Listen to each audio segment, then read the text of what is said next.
Yo, what's going on? A pluses, nerd mixes out there. It is your boy, Indy Uchiha, and I'll bring you the review for The Flash, Season 9, Episode 2, Hear No Evil. Now, after what was the first episode that we saw, this one was interesting. It was interesting, but it also had its flaws and how I feel that it's going through the normal tropes on what's going on with The Flash. Um, it it's just weird, man. It was an interesting episode. I feel like they put some storylines, you know what I'm saying, quickly too much. They're not gonna have many episodes, so I guess they're just trying to get stuff done, right? Get it done while they can get it done. Uh this episode heavily involves in what's going on with Caitlin Snow, Frost, and Snow. Um, who we find out later will be named. I wrote it down. Let me look for it. Who will be named Keon. All right. And let me tell you one big problem I had with this episode, and it has to do with Allegra and Chester. All right. You just find out that Caitlin is professed to be dead, and you're trying to bring her back, and all Chester is worried about is a kiss. Like the only thing he's worried about is what went on with that kiss and stuff. And to me, that just shows me that through everything this team has been through, they're not prepared to face whatever they're going to face because he's worried about a kiss. Yeah. Okay. Uh, you got Red Death on the loop. You got on the loose. You got the new Captain Boomerang on the loose. You got some villain. Oh, I'm sorry, some rogue named Fiddler that's on the loose right now, and you're worried about a kiss, right? And Hartley just popped up at Star Labs. You know what I'm saying? A former rogue that you had to deal with sonic emitters, sonic power. You're worried about a kiss. Come on, Chester. Can we get better than that? Well, we know Flash and Iris broke free of the temporal loop.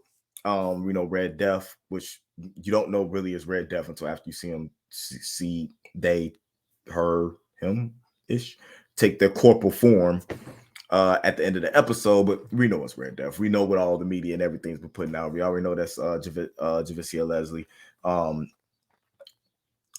dressed up, you know what I'm saying, as the Dark Knight metal villain. So we're not gonna worry about that. So he was kind of get distracted when they find out that Snow introduces herself, you know what I'm saying, at the end of the episode. And they find out that what actually is going on is that Caitlin wanted to bring Frost back, be hints to the what Barry wanted to do when we destroyed the lab last time, and asked Mark, you know what I'm saying, to help her do it. So she's trying to bring Frost back. Of course, Mark wants Frost to come back. Mark is in love with Frost, right? And in doing that, she sacrificed herself. Didn't know she was going to end up sacrificing herself. But not only did Frost not come back, Caitlin was lost in the midst, and now we have this new character, Snow. I keep forgetting Keon uh to replace her, which is weird. She seems like an empath. It's crazy because Cecile can't read her emotions, right?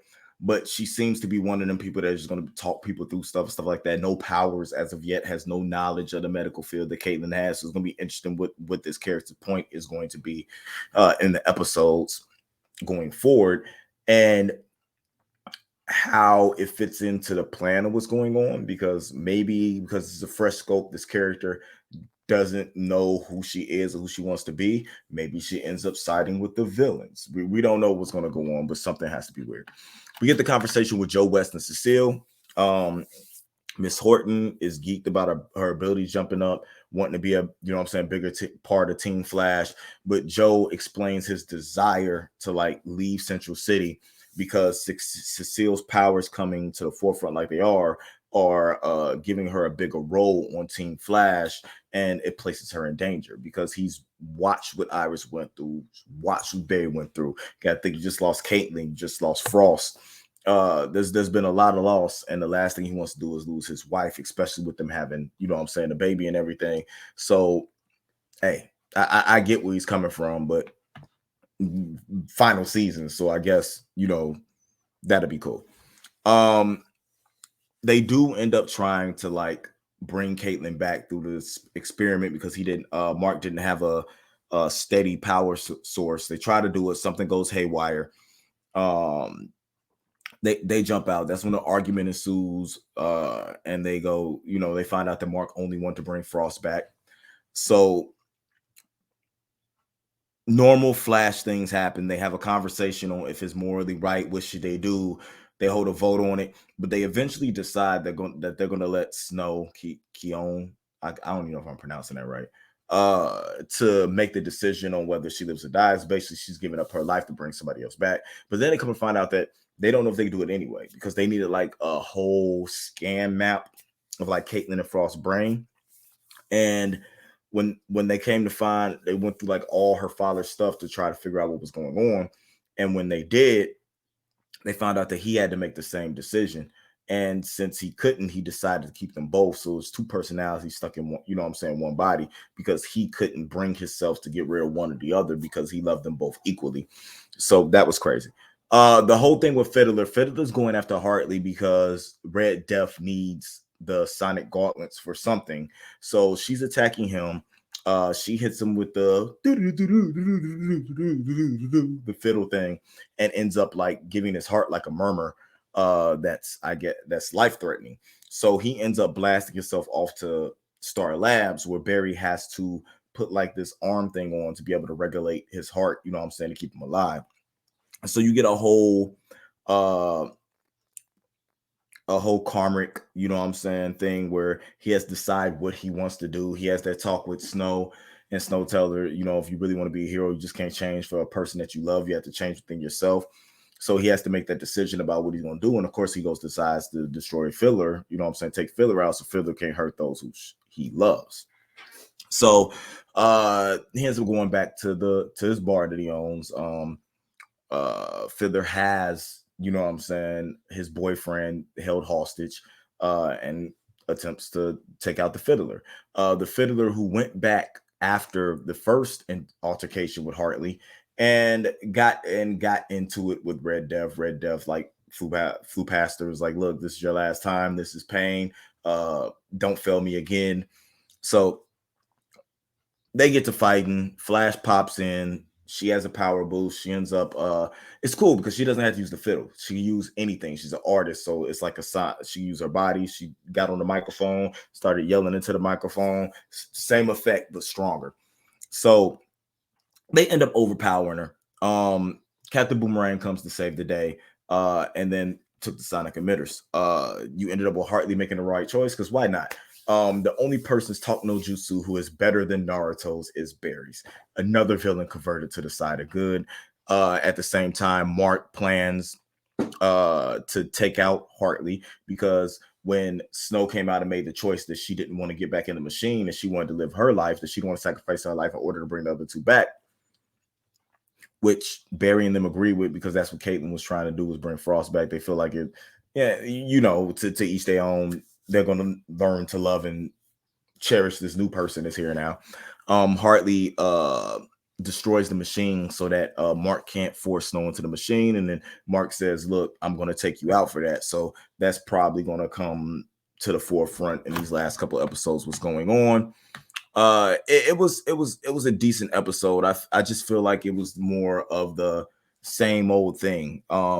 Red Death ends up becoming corporal by using the tools that she stole in order to bring her body back to form. Cool looking suit. It actually looks good on screen, better than what it did in the photos. I was digging it, but I just feel like everything's going to end up having to move too quick since we don't have a full order of episodes. I think I'm pretty sure, I might be wrong, correct me if I'm wrong, I think it's 13 or 16 episodes we're going to have this season. I just don't feel like that's fleshed out enough to tell the story, especially when you're coming into it and you're telling multiple stories, in the background. You got the thing that's going on with Keon, you got the thing that's going on with Hartley, the thing that's going on with Mark, you got everything that's going on with Barry and Eilish, you got the Joe and Cecile issues, and you have Chester and Allegra with their romantical thing that's going on. I just don't think that we have a large enough order of episodes to get all that done, but I'm going to be tuned in to see what happens. So You guys let me know what you thought about this episode in the comments below. I actually get this episode maybe like a 6.5 out of 10. A better episode 2 than the past couple of seasons, but I can't really grade it wholeheartedly until I see like if the pacing is going to be right in order for us to get to the end of the season and be satisfied with the Flash being over. Plus, we still have Arrow, we still have Stephen Amell and everybody coming back to do something. I want to see how they're going to juggle all of this and put all of this into this season. Matter of fact, while I'm doing this, let me check and see how many episodes season 9 is. Season 9 of the Flash. How many episodes? Let's see what Google tells us right quick. 13 episodes. Season 9 will consist of 13 episodes. They will be broken into at least 2 graphic novel story arcs known as the 8th and 9th graphic novels, respectively. The numbering continues from the first 7 graphic novels established in the previous 3 seasons. So let's see what happens. Hey, it's the Flash, so I'm going to enjoy it. You guys tell me what you guys think. Don't forget to follow us everywhere on social media at A+ Opinions. Subscribe right here to this YouTube page. Follow me everywhere at Nerd Mix Alpha, at Nerd Mix Music, and go stream my music, Indie Uchiha. If you guys are in the area, Joliet, Illinois area, anywhere surrounding March 26th, I will be performing, headlining a show at the Forge. Me and a couple of my label mates come out, check it, have a good time. You know what I'm saying? TCB will be in the building. Maybe be able to get Adam and Stuart to come out. What do you guys think? It's the week after my birthday, so it's actually gonna be like my birthday celebration. Guys, if you can, check my Facebook, check my Instagram, how to get tickets. Hope to see you there. Hope to see you back here next week for another episode of Flash Review or whatever. I'm bad at this. I've been gone for too long, right? Love you guys. Keep it A+.